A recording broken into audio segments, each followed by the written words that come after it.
पर्यावरण संरक्षण के लिए नई दिल्ली नगर पालिका परिषद ने 100% हरित ऊर्जा का उपयोग करने वाला पहला निकाय बनने की पूरी तैयारी कर ली है।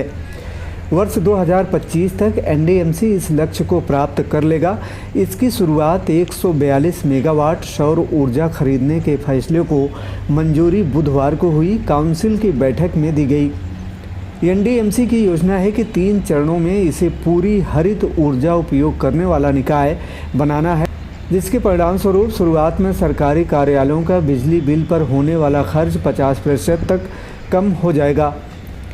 काउंसिल की बैठक के बाद एनडीएमसी के उपाध्यक्ष सतीश उपाध्याय ने बताया कि प्रधानमंत्री नरेंद्र मोदी के मार्गदर्शन में एनडीएमसी ऐसे कार्य करने में जुटी है कि जिससे पूरे क्षेत्र को हरित क्षेत्र के रूप में पहचान मिल सके। 50% हरियाली वाला क्षेत्र एनडीएमसी बन चुका है और अब हमारी कोशिश 100% हरित ऊर्जा उपयोग करने वाला क्षेत्र बनाना है। उन्होंने बताया कि फ़िलहाल हमारे यहाँ 450 मेगावाट प्रतिदिन की खपत होती है। ऐसे में हमने पहले चरण में 142 मेगावाट बिजली और ऊर्जा की खरीदने का फैसला लिया है, जिससे हम 32% हरित ऊर्जा उपयोग करने वाला निकाय बन जाएंगे।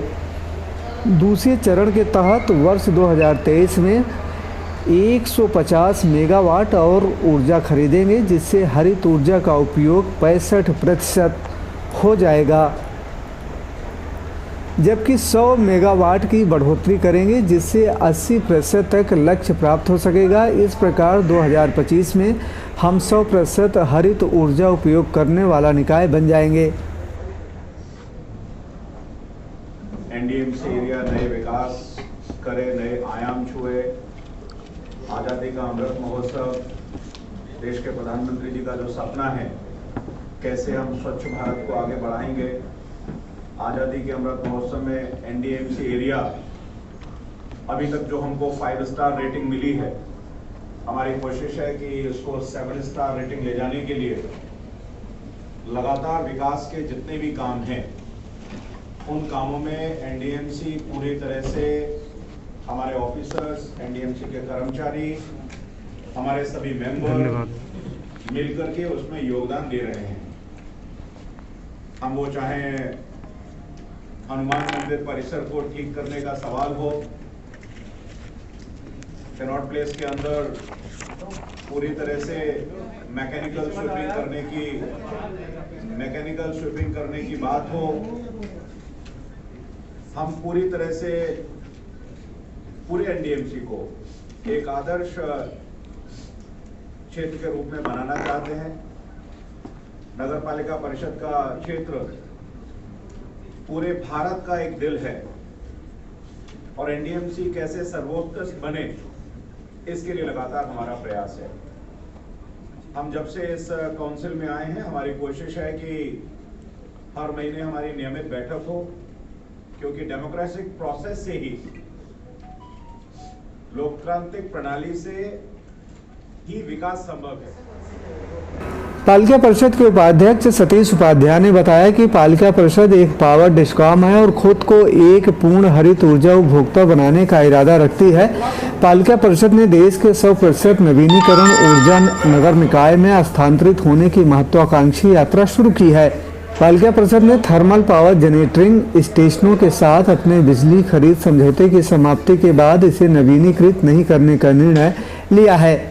अब पालिका परिषद पनबिजली और सौर ऊर्जा सहित केवल अक्षय ऊर्जा प्रदाताओं के साथ नए खरीद समझौते ही करेगी।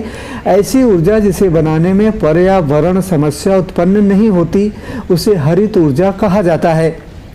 हरित ऊर्जा के प्रमुख स्रोत जल विद्युत ऊर्जा, पवन ऊर्जा, सौर ऊर्जा या जैविक ईंधनों से उपयोग होने वाली ऊर्जा को हरित ऊर्जा कहा जाता है, जबकि कोयले से बनने वाली ऊर्जा प्रदूषण का बड़ा कारक भी है।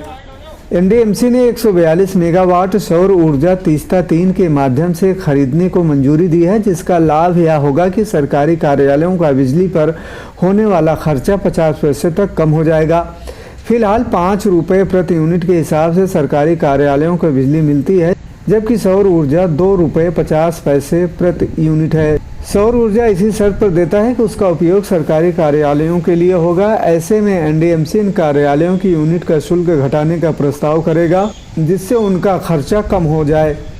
सतीश उपाध्याय ने कहा कि परिषद की बैठक में 142 मेगावाट जल विद्युत की खरीद को मंजूरी दी है, यानी इस समझौते को 3 साल के लिए और इसके आगे 2 साल तक बढ़ाया जा सकता है। यह समझौता मेसर्स पीटीसी इंडिया लिमिटेड के माध्यम से किया जाएगा, जिसके अंतर्गत विद्युत आपूर्ति डिलीवरी पॉइंट पर होगी, जो एनडीएमसी क्षेत्र है। पालिका परिषद ने अपने क्षेत्र में 100% अक्षय ऊर्जा का लक्ष्य निर्धारित किया है, जिसे चरणबद्ध तरीके से पूरा किया जाएगा। आकाश श्रीवास्तव, थर्ड आई वर्ल्ड न्यूज़, दिल्ली।